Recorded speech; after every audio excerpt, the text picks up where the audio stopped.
Hello everyone, स्वागत है आपका होम साइंस वर्ल्ड में। आज की क्लास में हम लोग गृह विज्ञान के कुछ महत्वपूर्ण प्रश्नों को देखने वाले हैं, जिसमें हम 50 MCQ सॉल्व करेंगे, जो कि आपके सभी एग्ज़ाम के लिए जितने भी आपके गृह विज्ञान से संबंधित एग्ज़ाम्स होते हैं उन सभी के लिए ये महत्वपूर्ण है, चाहे वो TGT, PGT, NET, JRF सभी के लिए महत्वपूर्ण है। तो आइए देखते हैं। फर्स्ट क्वेश्चन है, ऊनी कपड़ों को व्रंजित यानी ब्लीचिंग करने का जो पदार्थ है वो कौन सा है। ऑप्शन है chlorine, calcium chloride, hydrogen peroxide या सोडियम फ्लोराइड। तो कौन सा होता है जिससे हम ऊनी कपड़ों को ब्लीच करते हैं, तो वो होता है ऑप्शन सी, इसमें सही होगा हाइड्रोजन पेरोक्साइड। ठीक है। नेक्स्ट क्वेश्चन है, ऊन उत्पादन का सही क्रम दीजिए। तो यहाँ पर हमें ऊन उत्पादन का सही क्रम बताना है। तो इसमें दिए हुए हैं ऑप्शन में काटना, धुलना, कंघी करना, कार्बोनाइजिंग, श्रेणी में रखना यानी उनकी ग्रेडिंग करना। तो इसमें आपको सही क्रम को बताना है। तो देखिए, जो ऊन उत्पादन का जो सही क्रम है वो कौन सा होता है। पहले ऊन को क्या किया जाता है, भेड़ से उतार कर काटा जाता है, यानी इसको काटना या इसको हम शेयरिंग कहते हैं। ठीक है। क्वेश्चन ऐसे भी पूछ लिया जाता है कि शेयरिंग क्या है। तो शेयरिंग में क्या करते हैं, भेड़ से ऊन को काटा जाता है या उतारा जाता है। इसके बाद क्या करते हैं, ऊन की हम ग्रेडिंग करते हैं, यानी उनको हम श्रेणी में रखते हैं, जिससे हम उनकी जो ग्रेडिंग है वो करते हैं। जो छोटे रेशे हैं उनको अलग रखते हैं, बड़े रेशों को अलग रखते हैं। ये क्या कहलाता है, ग्रेडिंग करना या श्रेणी में रखना कहलाता है। इसके बाद क्या करेंगे, इसके बाद हम क्या करते हैं, उनको कार्बोनाइजिंग करेंगे। कार्बोनाइजिंग में हम क्या करते हैं, जितने भी उसमें वनस्पति तत्व रह जाते हैं उनको निकाला जाता है। ठीक है। फिर उसके बाद क्या करते हैं, उसके बाद धुलना, जिसे हम कार्डिंग कहते हैं। ठीक है। कार्डिंग करते हैं। कार्डिंग के बाद हम क्या करते हैं, कॉम्बिंग या कंघी करना, जिससे कि जो रेशे हैं वो समानांतर हो जाए। तो इस तरीके से ऊन उत्पादन का सही क्रम होता है। पहले क्या आएगा, काटना, जिसे हम शेयरिंग कहते हैं। इसके बाद क्या आ जाता है, इसके बाद आता है उनको ग्रेडिंग करना। ठीक है। ग्रेडिंग के बाद क्या करेंगे, उनको कार्बोनाइजिंग करेंगे रेशो को, और फिर क्या करेंगे, कार्डिंग, और फिर क्या करेंगे, कॉम्बिंग। तो इस तरीके से ऊन उत्पादन का सही क्रम हो जाता है। तो इसमें ऑप्शन सी आपका सही होगा। नेक्स्ट क्वेश्चन है, जब वस्त्र तंतु की कटाई से पूर्व तंतु अवस्था में रंगा जाता है तब उसे कहते हैं। तो क्या कहते हैं, टॉप रंगाई, स्टॉक रंगाई, सूत रंगाई या फिर पीस रंगाई।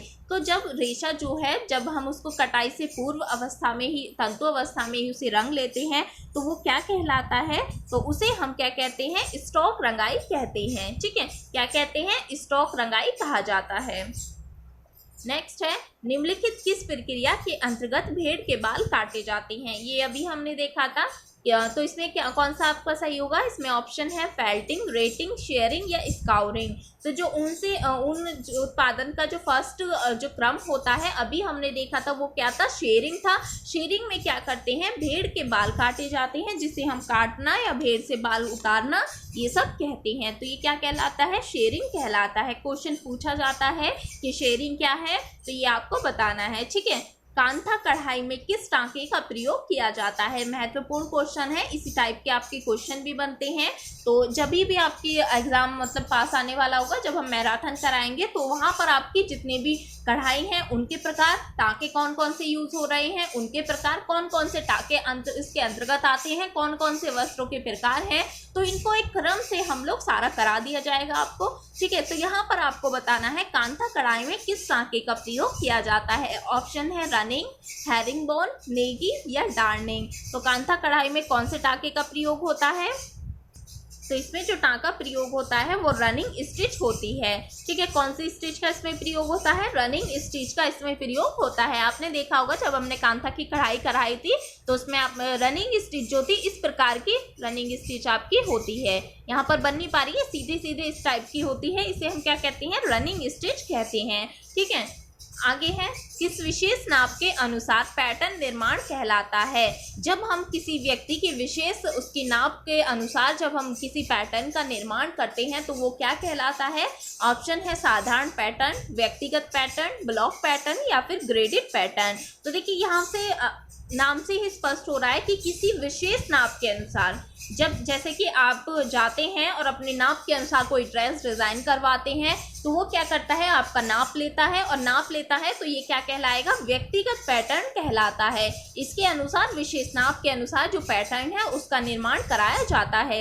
वहीं यदि हम साधारण पैटर्न की बात करें तो साधारण पैटर्न कैसा होता है, पेपर पर काटा जाता है और इसमें क्या करते हैं, औसत नाप के अनुसार पैटर्न को बनाया जाता है। औसत नाप यानी कि मान लीजिए कि 4-5 लोगों का एक जैसा नाप होता है तो उसमें हम लोग क्या करते हैं, एक औसत नाप के अनुसार एक पैटर्न को काट के रख लेते हैं और जो उसके आसपास का जो भी नाप होता है उसके अनुसार हम पैटर्न को काट कर वस्त्र को डिजाइन करते हैं। ठीक है। ब्लॉक पैटर्न कैसा होता है, प्लाई पर ये काटा जाता है।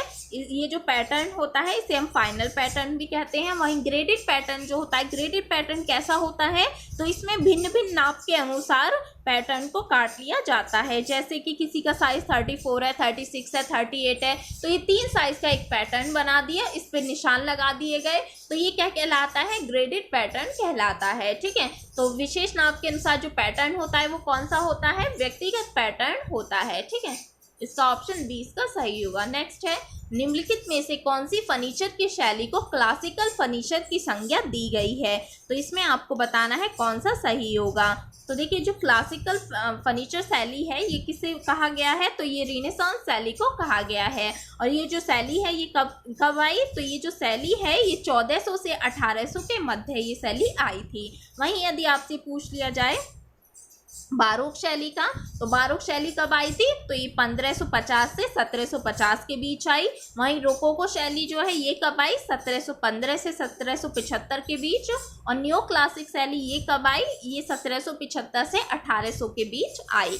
तो ये भी आपको ध्यान रखना है कि कौन सी शैली कब आई। ठीक है। अब यहाँ पर जो आपका सही था जिससे क्लासिकल फर्नीचर की संज्ञा दी गई है वो कौन सी शैली है, तो वो कहलाएगी रिनेसांस शैली। और ये कब आई थी, तो रिनेसांस शैली की यदि पूछा जाए तो ये 1400 से 1800 के मध्य ये शैली आई थी। नेक्स्ट क्वेश्चन है, विश्व उपभोक्ता दिवस किस तिथि को मनाया जाता है, तो यहाँ पर आपको बताना है कि जो विश्व उपभोक्ता दिवस है ये किस तिथि को मनाया जाता है।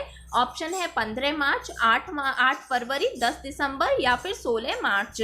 तो देखिए जो विश्व उपभोक्ता दिवस ये कब मनाया जाता है, 15 मार्च को मनाया जाता है। वहीं यदि आपसे पूछ लेता कि भारत में जो विश्व उपभोक्ता अधिकार दिवस है वो कब मनाया जाता है, तो यदि भारत का आपसे पूछे तो आपको बताना है 24 दिसंबर और विश्व का पूछे तो आपको बताना है 15 मार्च। नेक्स्ट क्वेश्चन है, विटामिन ए की कमी के लक्षणों को सही क्रम में व्यवस्थित कीजिए। तो यहाँ पर आपको बताना है कि जो विटामिन ए की कमी से जो लक्षण प्रकट होते हैं उनको सही क्रम में बताना है। ऑप्शन है रतौंधी, कैरेटिकरण, जीरोफथलैमिया या कैरोटिमलेशिया। तो इनको आपको सही क्रम में बताना है। तो देखिए जब विटामिन ए के लक्षण प्रकट होते हैं तो सबसे पहले कौन सी कंडीशन इसमें आती है, सबसे पहले आता है रतौंधी। रतौंधी के बाद जो स्टेज होती है वो कौन सी होती है, वो जेरोफथलेमिया कहलाती है। इसके बाद आता है कैरेटिकरण और इसके बाद आता है कैरेटिमलेशिया। ये मैंने काफ़ी अच्छे से डिटेल में कराया है, जब आप विटामिन ए की जो क्लास है वो देखेंगे वहाँ पर सारा कुछ कराया गया है। इसमें और भी कुछ है पॉइंट्स। ठीक है।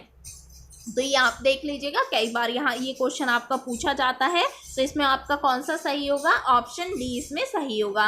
रतौंधी, जीरोफथलैमिया, कैरेटिकरण और कैरेटिमलेशिया ये आपका सही कहलाएगा। नेक्स्ट है, निम्नलिखित में से कौन सा सुमेलित नहीं है। तो यहाँ पर कुछ कढ़ाई या कुछ एम्ब्रॉयडरी के प्रकार दिए हुए हैं और उनके जो अंदर के टाइप्स हैं उनके बारे में पूछा गया है। तो कौन सा इसमें सही होगा, कौन सा मिलान सही है, कांथा, फुलकारी, कसीदा, चिकनकारी, इधर इनके दिए गए हैं मिलान करने के लिए। तो कांथा का जो संबंध है वो किससे है, वो आपको बताना है। कांथा कहाँ की है, बंगाल की है और इसके अंतर्गत दुजनी आता है, ये हम पढ़ चुके हैं। फुलकारी के अंतर्गत, फुलकारी कहाँ की है, पंजाब की है और इसके अंतर्गत क्या आता है, मिर्ची बाग आता है। कशीदा कहाँ की है, कश्मीर की है, कशीदाकारी होती है जहाँ पर। ठीक है। लेकिन इसके अंतर्गत नीलक नहीं आता है। नीलक किसका प्रकार है, तो नीलक जो है ये फुलकारी का प्रकार होता है। तो ये आपका गलत हो जाएगा। वहीं चिकनकारी कहाँ की है, लखनऊ उत्तर प्रदेश की है और तैपची इसके अंतर्गत आता है। तो इसमें जो आपका गलत है वो कौन सा है, वो आपका ऑप्शन सी इसमें गलत होगा। ठीक है। नेक्स्ट है, सूची 1 में कमी के रोगों का सूची 2 में उनके पोषक तत्वों से मिलान कीजिए। ठीक है, pernicious anaemia, rickets, scurvy, kwashiorkor. तो पर्नीशियस एनीमिया ये किसकी कमी से होता है? विटामिन B12 की कमी से होता है। ठीक है, रिकेट्स विटामिन डी की कमी से, स्कर्वी विटामिन सी की कमी से, और क्वाशियोरकर प्रोटीन की कमी से। तो ये तो आप आसान था, कर ले जाएंगे, लेकिन ऐसे जो क्वेश्चन है बार बार ये पूछे जाते हैं क्वेश्चन, तो इसमें जो आपका सही होगा वो कौन सा होगा? तो इसमें ऑप्शन सी आपका सही होगा। ठीक है, नेक्स्ट है, निम्नलिखित संगठन वाले रेशे की पहचान कीजिए जिस रेशे में 50% कार्बन, 24 से 25% ऑक्सीजन, 15% नाइट्रोजन, 7% हाइड्रोजन और 4% सल्फर होता है। ऐसा कौन सा रेशा होता है? ऑप्शन है कपास, रेशम, लिनिन या ऊन। तो कौन सा रेशा होता है ऐसा? तो ऑप्शन डी इसका सही होगा। ऊन ऐसा रेशा है जिसमें ये सभी चीज़ें होती हैं। जहाँ पर यदि आपसे सल्फर का पूछ लिया जाए तो सल्फर का सीधा सीधा संबंध किससे है? ऊन से है। ठीक है, नेक्स्ट है, वस्त्र पर उभरा हुआ नमूना कहलाता है। तो वस्त्र पर जो नमूना उभरा हुआ है वो क्या कहलाता है? इसको आपको बताना है। तो ये कहलाता है एम्बोजिंग। ठीक है, एम्बोजिंग कहलाता है। नेक्स्ट है, और यही मोयरिंग क्या होता है? जिसमें लहरदार नमूना बनाया जाता है। एम्बोजिंग जो कि वस्त्र पर डिजाइन किसकी सहायता से? रोलर्स की सहायता से। ये एक यांत्रिक प्रक्रिया होती है जिसमें रोलर्स होते हैं जिन पर कुछ नमूने उभरे हुए रहते हैं, इसी को हम एम्बोजिंग कहते हैं। ठीक है, नेक्स्ट है, निम्नलिखित में से किस रेशे में ताप एवं दाब से जम जाने का गुण होता है? ऑप्शन ऊनी रेशे में, रेशम में, सूती में या इनमें से कोई नहीं। तो ऐसा कौन सा रेशा है जिसमें ये गुण होता है, ताप और दाब से जम जाने का गुण? तो ऐसा कौन सा रेशा है? ऊनी रेशा होता है। ऑप्शन ए इसका सही होगा। नेक्स्ट है, निम्नलिखित में से वस्त्र को डिजाइन करने के 3 मुख्य विधि में सम्मिलित नहीं होने वाली विधि है। तो जब वस्त्र को डिजाइन किया जाता है उनमें कुछ विधियों का प्रयोग होता है। अब यहाँ पर पूछा गया है कि उन विधियों में कौन सी शामिल इनमें से नहीं होती है। क्वेश्चन को अच्छे से देखना है। ठीक है, कहीं कहीं ऐसा होता है कि हम पढ़ लेते हैं कौन सी मुख्य 3 विधियां हैं, हमने जल्दबाजी में लगा दिया। ठीक है, तो यहाँ पर आपको देखना है नहीं भी लिखा हुआ है। ठीक है, तो इसमें पैटर्न है, फेसिंग है, ड्राफ्टिंग है, ड्रेपिंग है। तो यदि हम देखें कि जब हम वस्त्र को डिज़ाइन करते हैं तो हम पैटर्न निर्माण भी करते हैं, ड्राफ्टिंग भी करते हैं, ड्रेपिंग भी करते हैं, लेकिन फेसिंग हम यहाँ पर नहीं पढ़ते हैं। ठीक है, तो ये इसमें आपका ऑप्शन बी इसका होगा। ठीक है, नेक्स्ट है, कम समय तक प्रचलन में रहने वाली फैशन शैलियों को क्या कहा जाता है? ऑप्शन है फेड्स, पाइसिंग, स्पाइस, नेकलाइन। तो जो कम समय में प्रचलन में रहती हैं उनको फेड्स कहा जाता है, फेड्स कहा जाता है। ऑप्शन ए इसका सही होगा। नेक्स्ट है, वस्त्र को फिटिंग और आकार देने के लिए पैटर्न में से काटा गया एक त्रिकोण टुकड़ा कहलाता है। ऑप्शन टक्स, डार्ट, कॉन्ट्यूर या हैम। तो जब वस्त्र को फिटिंग या आकार दिया जाता है तो उसमें जो तिकोने आकार का, मान लीजिए ये आपका वस्त्र है और इसमें से तिकोने आकार का कटिंग कर दी जाती है और ये आपका क्या कहलाता है? तो ये आपका जो कहलाता है ये डार्ट कहलाता है। ठीक है, तिकोने आकार की इस तरीके से कटिंग कर दी जाती है वस्त्र से और ये क्या कहलाता है? ये डार्ट कहलाता है। ठीक है, नेक्स्ट है, कला सुंदरता के सिद्धांत निम्न में से कौन से हैं? तो जब हम कला के बारे में पढ़ते हैं तो वहाँ पर कला सुंदरता के कुछ सिद्धांत दिए हुए हैं, कुछ तत्व दिए हुए हैं। तो यहाँ पर जो पूछ रहा है कला के सिद्धांत के बारे में पूछ रहा है, तो कौन से हैं कला के सिद्धांत? ऑप्शन है संतुलन, अनुपात, ए और बी दोनों या फिर मितव्ययता। तो इसमें से कौन सा आपका सही होगा? तो यदि आपसे कला के सिद्धांतों के बारे में पूछे तो आपको बताना है कि इसके जो सिद्धांत है कौन कौन से हैं। अनुपात भी इसका सही होगा और संतुलन भी इसका सही होगा, यानी ए और बी दोनों ही इसमें सही हैं। और कौन कौन से होते हैं कला के सिद्धांत? तो और बल, लय, दोहराव, ये सभी क्या है? कला के सिद्धांत होते हैं। नेक्स्ट है, निम्नलिखित में से कौन सा कला का तत्व नहीं है? तो यहाँ पर नहीं है पूछा है। ठीक है, कला का तत्व कौन सा नहीं है? ऑप्शन है रेखा, बनावट, प्रकाश, उपयोगिता। तो यदि हम कला के तत्वों की बात करें तो रेखा क्या है? कला का तत्व है। बनावट, प्रकाश, ये सभी क्या है? कला के तत्व होते हैं, लेकिन उपयोगिता कला का तत्व नहीं है। तो ऑप्शन डी इसका सही होगा। और कौन कौन से होते हैं कला के तत्व? स्थान, रेखा, बनावट, प्रकाश, रंग, टेक्सचर, ये सभी क्या होते हैं? कला के तत्व होते हैं। नेक्स्ट है सूची 1 में दिए गए विस्तार एवं एवं विकास पहल के प्रस्तावों के नामों को सूची 2 में दिए गए स्कीम के साथ सुमेलित कीजिए। तो यहाँ पर कुछ विकास पहले दी गई हैं। अब ये किसने स्टार्ट की इस स्कीम को, तो उनके नाम यहाँ पर दिए हुए हैं।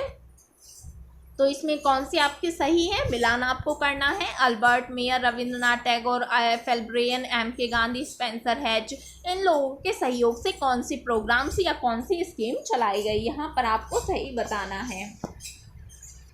तो देखिए जो अल्बर्ट मेयर हैं, इनके द्वारा कौन सी स्कीम आई, तो इनके द्वारा इटावा स्कीम को लाया गया। कौन सी स्कीम को, इटावा स्कीम को, ठीक है। रविंद्रनाथ टैगोर, इनके सहयोग से श्री निकेतन परियोजना, ठीक है। एफ.एल. ब्रेयन का संबंध है गुड़गांव परियोजना से, और एम.के. गांधी का संबंध है सेवाग्राम योजना से, और स्पेंसर हैच का संबंध है मारथंडम योजना से। और क्या पूछा जाता है, और इसमें इनका ईस्वी पूछ लिया जाता है कि कौन से सन में कौन सी योजना आई, ठीक है। इस तरीके के क्वेश्चन यहाँ से बनते हैं। उद्देश्य से संबंधित क्वेश्चन पूछ लिया जाता है, वो भी आपको ध्यान में रखना है। तो इसमें कौन सा ऑप्शन आपका सही होगा, तो इसमें ऑप्शन डी आपका सही होगा, ठीक है। नेक्स्ट है प्रसार कार्यक्रम तैयार करने हेतु निम्नलिखित में से किसकी भागीदारी आवश्यक होती है। ऑप्शन है लक्षित समूह, प्रसार प्रशासन, व्यवसाय समुदाय, यह सभी। तो देखिए जो प्रसार कार्यक्रम चलाया जाता है तो उसमें लक्षित समूह भी होता है, जिस समूह को हमें लक्ष्य बनाया है वो भी होता है, प्रसार प्रशासन भी होता है जिसकी सहायता से जो प्रसार कार्य है वो किया जाएगा, व्यवसाय समुदाय भी इसमें होता है। तो इसका आंसर है डी, ठीक है। नेक्स्ट है निम्न में से कौन पूर्व भाषा संचार का प्रकार है। तो इसमें बताना है पूर्व भाषा यानी कि जब बच्चे को बोलना नहीं आता, ठीक है, जब वो किसी भाषा का उपयोग नहीं करता है तो उससे जो पहले के प्रकार हैं वो कौन से होते हैं, मैंने काफ़ी अच्छे से कराए हुए हैं। ऑप्शन है रोना, कूइंग, बबलिंग, उपरोक्त सभी। तो इसमें आपका कौन सा सही होगा, उपरोक्त सभी इसमें आ जाएगा। जब बच्चा बोलने से पहले, देखिए जब बच्चा छोटा होता है, नवजात अवस्था में होता है, तो बच्चे को अपनी जो भावनाएं हैं या उसे भूख लगती है, प्यास लगती है, तो वो कैसे प्रकट करता है, रोकर प्रकट करता है। उसके बाद जैसे जैसे बड़ा होता है तो बच्चा क्या करने लगता है, फूंकने लगता है, इसे हम कूइंग कहते हैं। फिर क्या करता है, बबलिंग करने लगता है, बबलिंग जैसे दा, मा, पा, इस तरीके के शब्दों को बोलने लगता है। तो ऑप्शन डी इसका सही होगा। कभी कभी यहाँ से सीक्वेंस में लगाने के लिए पूछ लिया जाता है, तो सीक्वेंस भी आपका इसी तरीके से होगा, पहले रोना यानी क्राइंग आएगा, फिर कूइंग आएगा और फिर बबलिंग आएगा, ठीक है। इस तरीके से सीक्वेंस में आपको ये लगाने के लिए भी पूछा जा सकता है। नेक्स्ट है निम्नलिखित में से सादी या प्लेन बुनाई के कपड़े कौन से हैं। तो यहाँ पर आपको बताना है कि जो प्लेन बुनाई है उसके कपड़े कौन से हैं। ऑप्शन में है बैटिस्टो है, वायल है, ऑक्सफोर्ड है, जिंगम है, डेनिम है। तो इसमें बताना है जो सादी बुनाई से संबंधित है वो कौन कौन से आपके आ जाएंगे। तो देखिए प्लेन बुनाई से जो संबंधित है, बैटिस्टो का संबंध प्लेन बुनाई से के अंतर्गत आता है, वॉयल भी क्या है, प्लेन बुनाई है, जिंगम भी आपका प्लेन में आ जाता है। तो ये तीनों ही क्या है, सादी बुनाई के प्रकार हैं। तो इसमें ऑप्शन आपका ए, बी और डी आपका सही होगा, यानी ऑप्शन बी इसका सही होगा। वहीं ऑक्सफोर्ड की यदि बात करें तो ऑक्सफोर्ड जो है ये किसके अंतर्गत आता है, बास्केट बुनाई के अंतर्गत। डेनिम को हम कहाँ पे पढ़ते हैं, ट्रिल बुनाई के बारे में जब हम पढ़ते हैं तो वहां पर आपका डेनिम आ जाता है। तो इसलिए ऑप्शन आपका बी सही होगा इसमें। नेक्स्ट है पियाजे का संज्ञानात्मक विकासात्मक सिद्धांत के अनुसार जो प्रथम अवस्था होती है वो कौन सी है। तो पियाजे ने कुछ अवस्थाएं बताई हैं संज्ञानात्मक विकासात्मक सिद्धांत के अनुसार। तो उन अवस्थाओं का यहाँ पर क्रम आपसे पूछा गया है, उस क्रम में प्रथम अवस्था कौन सी है ये आपसे पूछा गया है। ऑप्शन है प्री ऑपरेशन अवस्था, सेंसोरीमीटर अवस्था, क्रंकित ऑपरेशन अवस्था, फॉर्मल ऑपरेशन अवस्था। तो आपको बताना है कौन सी इसमें सही है।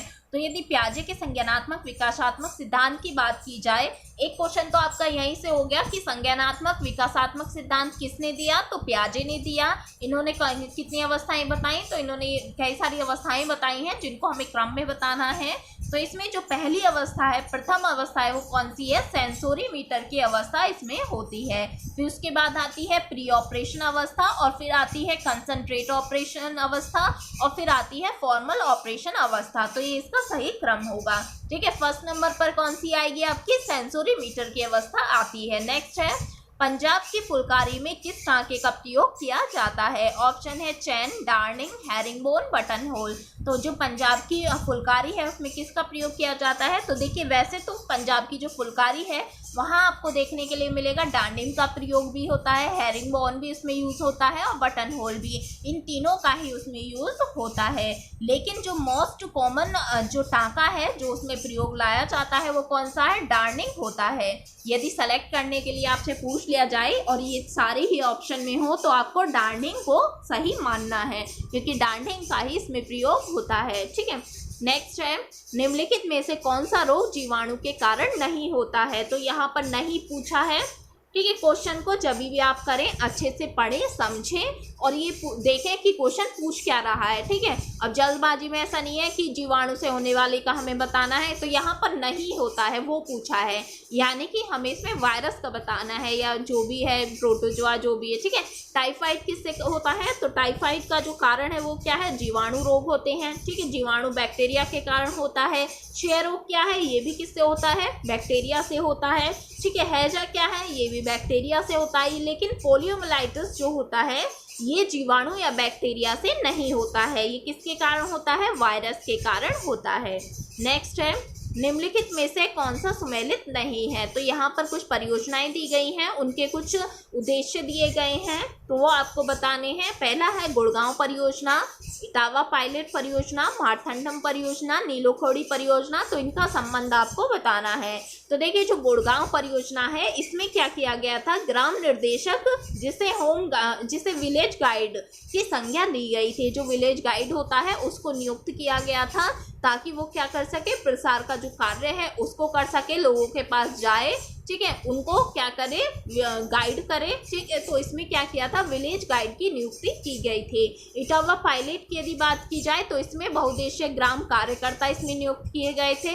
ठीक है, वहीं मारथंडम परियोजना इसमें प्रदर्शन केंद्र इसमें बनाए गए थे। मान लीजिए जहाँ पर डेमो दिखाना है, तो जैसे आपका पशुपालन हो गया, ठीक है, मधुमक्खी पालन हो गया, तो ये कुछ केंद्र बनाए गए थे जिससे लोगों को दिखा के वो कार्य कराया जा सके या उनको समझाया जा सके, तो ये इसके अंतर्गत था। लेकिन जो नीलोखेड़ी परियोजना थी ये किसान विकास केंद्र इससे संबंधित नहीं है, तो ये आपका डी सही होगा। इसमें क्या किया गया था कि जब जो लोग थे विभाजन के फलस्वरूप जो लोग आए थे उनको बसाने की जो कार्य किया गया था नीलोखेड़ी परियोजना के अंतर्गत किया गया था। नेक्स्ट है एडोलसेंस नामक शब्द की उत्पत्ति लैटिन भाषा के एडोलोसियस नामक शब्द से हुई है, जिसका अर्थ होता है परिपक्वता की ओर बढ़ना, आगे की ओर बढ़ना, तनाव एवं तूफानी अवस्था, युवागमन की अवस्था। तो कौन सी होती है? जिस शब्द का प्रयोग लैटिन भाषा के एडोलसियर से हुआ है। ऐसे भी आपसे पूछ सकता है कि जो एडोलसेंस है इसका जो लैटिन भाषा में इसे क्या कहा गया है? तो एडोलसियर से लिया गया है।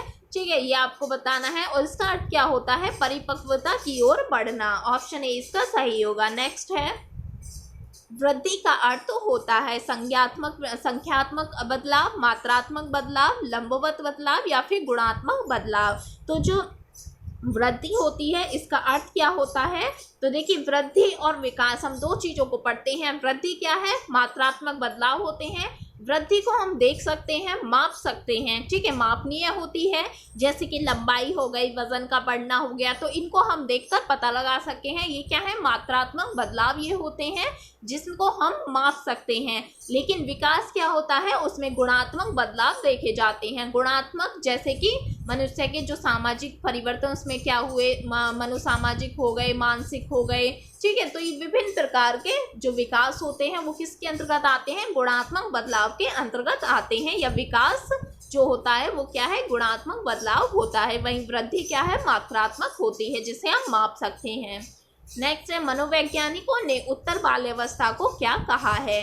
ऑप्शन है विद्यालय अवस्था, समस्यात्मक अवस्था, गैंग अवस्था या फिर स्लोपी अवस्था। तो इन्होंने क्या कहा है उत्तर बाल्यावस्था को? तो देखिए जो उत्तर बाल्यावस्था है कब से कब तक की अवस्था होती है? तो 6 से 12 वर्ष की जो अवस्था होती है वो कौन सी होती है? उत्तर बाल्यावस्था होती है। क्वेश्चन पूछा जाता है उत्तर बाल्यावस्था को क्या कहा है? गैंग अवस्था कहा है। गैंग अवस्था और या फिर ग्रुप एज भी से हम कह सकते हैं, समूह आयु भी से हम कह सकते हैं और गैंग अवस्था भी इसे कह सकते हैं। नेक्स्ट है निम्न में से कौन सा पदार्थ खाद्य संरक्षण में प्रयोग किया जाता है? ऑप्शन है sodium benzoate, sodium carbonate, sodium chloride, sodium acetate. जिस खाद्य संरक्षण का प्रयोग खाद्य पदार्थों में किया जाता है वो कौन सा होता है? तो वो सोडियम बेंजोएट कहलाता है। ठीक है, सोडियम बेंजोएट हो गया, सल्फर डाइऑक्साइड हो गया, ये सभी क्या होते हैं? खाद्य संरक्षण पदार्थ होते हैं। रासायनिक पदार्थों का हम प्रयोग करते हैं खाद्य पदार्थों को सुरक्षित रखने के लिए। ठीक है, नेक्स्ट है गद्दा युक्त पृष्ठ वाले फर्नीचर को कहते हैं। ऑप्शन है ड्रावर, मेज, कुर्सी, अपहोस्ट्री। तो क्या कहते हैं? गद्दा युक्त पृष्ठ वाले जो फर्नीचर होते हैं उनको हम अपहोस्ट्री कहते हैं। ठीक है, जब हम बनावट के आधार पर फर्नीचर के बारे में पढ़ते हैं तो हम दो तरीके के फर्नीचर पढ़ते हैं बनावट के आधार पर। एक होते हैं गद्दा युक्त फर्नीचर और एक होते हैं गद्दा युक्त फर्नीचर, और जिनके अंतर्गत आते हैं जो बनावट के आधार पर होते हैं, एक होते हैं कैश गुड्स और एक होते हैं गद्दा युक्त। कैश गुड्स जो होते हैं जैसे कि बुक डेस्क हो गई आपकी, जिसमें आप बुक्स वगैरह रखते हैं, तो उनमें कोई गद्दा वगैरह तो होता नहीं है, ऐसी सिंपल डेस्क होती हैं वो लकड़ी की बनी हुई। दूसरे होते हैं अपहोस्ट्री जैसे जिसमें आपके गद्दे वगैरह लगे होते हैं, जैसे सोफे हो गए, तो ये क्या कहलाते हैं? अपहोस्ट्री कहलाते हैं, जिनमें गद्दा होता है। और जिनमें नहीं होता है उन्हें हम क्या कहते हैं? कैश गुड्स कहते हैं। नेक्स्ट है फर्नीचर के इतिहास में बारोक शैली का कौन सा काल है? तो यहाँ पर बारोक शैली के बारे में पूछ लिया गया है। कौन सा काल है? 1600 से 1900, 1550 से 1750, 1715 से 1775 या 1775 से 1800। तो बारोक शैली का आपको बताना है। बारोक शैली कब काल में, कौन से काल में आई? तो ये 1550 से लेके 1750 के मध्य में ये आई थी। नेक्स्ट है जापानी पुष्प सज्जा इकेबाना में सबसे बड़ी टहनी होती है। ऑप्शन है स्वर्ग की, मनुष्य की, पृथ्वी की या इनमें से कोई नहीं। तो जो सबसे बड़ी टहनी होती है वो किसकी होती है? तो वो स्वर्ग की कहलाती है। इसमें और क्वेश्चन क्या पूछा जाता है? इसमें जो जापानी पुष्प सज्जा है तो इसमें तीन चीजें हम पढ़ते हैं जापानी पुष्प सज्जा में। एक होता है सिन, एक होता है सो और एक होता है हाई की। जो सिन होता है वो स्वर्ग के लिए होता है, सो होता है जो मनुष्य के लिए होता है और हाई की होता है पृथ्वी के लिए। और इसमें कुछ कोण भी दिए गए हैं, जो कि 90 डिग्री का कोण बनाने वाली जो रेखा होती है वो कौन सी होती है? स्वर्ण की होती है। और जो 45 डिग्री का कोण बनाती है वो सो की होती है, जो कि मनुष्य की होती है। और हाई की जो कि पृथ्वी को करती है वो कितने डिग्री का कोण बनाती है? तो उसमें बताना है आपको 75 डिग्री का कोण। तो इस तरीके के क्वेश्चन आपसे पूछ लिए जाते हैं। आगे बात करेंगे। नेक्स्ट है सूती कपड़ा जलता है तो उसमें से कैसी लौ निकलती है? ऑप्शन है सफ़ेद लौ, नीली लौ, पीली लौ और नारंगी लौ। तो जब हम सूती कपड़े को जलाते हैं, आपने देखा होगा जब कॉटन को जलाते हैं या फिर अब जब पूजा वगैरह करते हैं, जो कॉटन होती है वो जलती है तो उसमें से कैसी लौ निकलती है? तो उसमें से पीली लौ निकलती है। ऑप्शन सी इसका सही होगा। नेक्स्ट है मकड़ी के रेशम को कहा जाता है। ऑप्शन है गॉसमेर रेशम, अहिंसा रेशम, मूंगा रेशम, एरी रेशम। तो जो मकड़ी के रेशे से जो प्राप्त रेशम होता है उसे गॉसमेर रेशम कहा जाता है। ऑप्शन ए इसका सही होगा। नेक्स्ट है ग्लोबल न्यूट्रिशन रिपोर्ट 2021 के अनुसार 5 वर्ष से कम उम्र के कितने प्रतिशत बच्चे स्टंटिंग से प्रभावित हैं? स्टंटिंग का मतलब होता है ठिगनेपन से संबंधित हैं। तो ऑप्शन है 34%, 25%, 50% या 30%। तो जो स्टंटिंग से प्रभावित हैं 34% बच्चे ऐसे हैं जो कि ठिगनेपन की समस्या से पीड़ित हैं। नेक्स्ट है समेकित बाल विकास सेवा का मुख्य उद्देश्य क्या है? ऑप्शन है टीकाकरण, 0 से 6 वर्ष तक के बच्चों के आहार व पोषण में सुधार लाना, माताओं के पोषण संबंधी जानकारी प्रदान करना, उपरोक्त में से सभी। तो इसमें आपका कौन सा संबंधित सही होगा? समेकित बाल विकास सेवा यानी आईसीडीएस कब आया? 1975 में आया।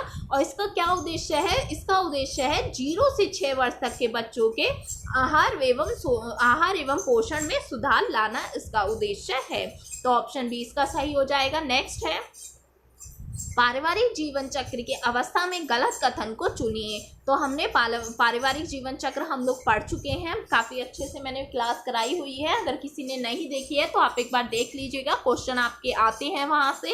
तो ऑप्शन है प्रारंभिक अवस्था के अंतर्गत शेष अवस्था में स्कूल पूर्व की अवस्था, प्रारंभिक अवस्था परिवार निर्माण की अवस्था, प्रारंभिक अवस्था को परिवार का स्थापत्य काल भी कहा जाता है, या फिर उपरोक्त में से सभी। तो इसमें कौन सा आपका सही होगा आपको बताना है। तो देखिए इसमें से कौन सा गलत कथन होगा, तो इसमें से ए जो है ये गलत कथन होगा। प्रारंभिक अवस्था के अंतर्गत शेष अवस्था में स्कूल पूर्व की अवस्था आती है, तो इसके अंतर्गत ये नहीं आती है। ठीक है, नेक्स्ट है मनोसामाजिक सिद्धांत दिया था। तो मनोसामाजिक सिद्धांत किसने दिया है? ऑप्शन है एरिक्सन ने, प्याजे ने, हार्लॉक ने, कॉलबर्ग ने। तो जो मनोसामाजिक सिद्धांत है किसने दिया है? तो ये एरिक्सन ने दिया है। ऑप्शन ए इसका सही होगा। नेक्स्ट है एक पूर्ण हृदय चक्र की अवधि होती है। तो ये तो हमने कल ही पढ़ा था, कितनी होती है? 5 सेकंड होती है, 0.8 सेकंड होती है, 0.2 सेकंड होती है, या फिर 2 सेकंड होती है। तो एक पूर्ण हृदय चक्र की जो अवधि होती है कितनी होती है? 0.8 सेकंड होती है। ऑप्शन बी इसका सही होगा। नेक्स्ट है प्लाज्मा प्रोटीन रक्त का लगभग होता है। तो जब हमने ब्लड के बारे में पढ़ा था तो हमने देखा था ब्लड में प्लाज्मा होता है 55%, उसमें जो प्रोटीन होती है वाटर होता है, ठीक है, और क्या होता है? ग्लूकोज होता है उसमें, और खनिज यानी मिनरल्स होते हैं। तो इसमें हमें प्रोटीन को बताना है कि जो प्लाज्मा है उसमें प्रोटीन कितने प्रतिशत होती है, 7%, 15%, 20% या फिर 50%। तो प्रोटीन कितनी होती है उसमें? 7% होती है। नेक्स्ट है दुजनी और सुजनी संबंधित है। ऑप्शन कांथा से, फुलकारी से, कसीदा से या चंबा से। तो इनका संबंध किससे है? तो देखिए जो दुजनी है और सुजनी है इसका संबंध किससे है? इसका संबंध कांथा से है। ऑप्शन ए इसका सही होगा। नेक्स्ट है तेरछा और पन्ने हजारे संबंधित हैं। ऑप्शन ढाका से, पंजाब से, बनारस से, राजस्थान से। तो तेरछा और पन्ने हजारे का जो संबंध है वो किससे है? ढाका के मलमल से है। ठीक है, मलमल के बारे में जब हम पढ़ते हैं तो वहाँ पर आपका तेरछा और पन्ना हजारे भी आते हैं। तेरछा यानी जिसमें तिरछे डिजाइन होते हैं, पन्ना हजारे जिसमें फूलों के गुच्छे के समान डिजाइन होते हैं। नेक्स्ट है गुजरात के अवरोधक छपाई वाले वस्त्र को कहते हैं। ऑप्शन अजरक, कलमकारी, इकत, मधुबनी। तो क्या कहते हैं इसको? तो अजरक प्रिंट जो है जो कि कहाँ का है? गुजरात का है।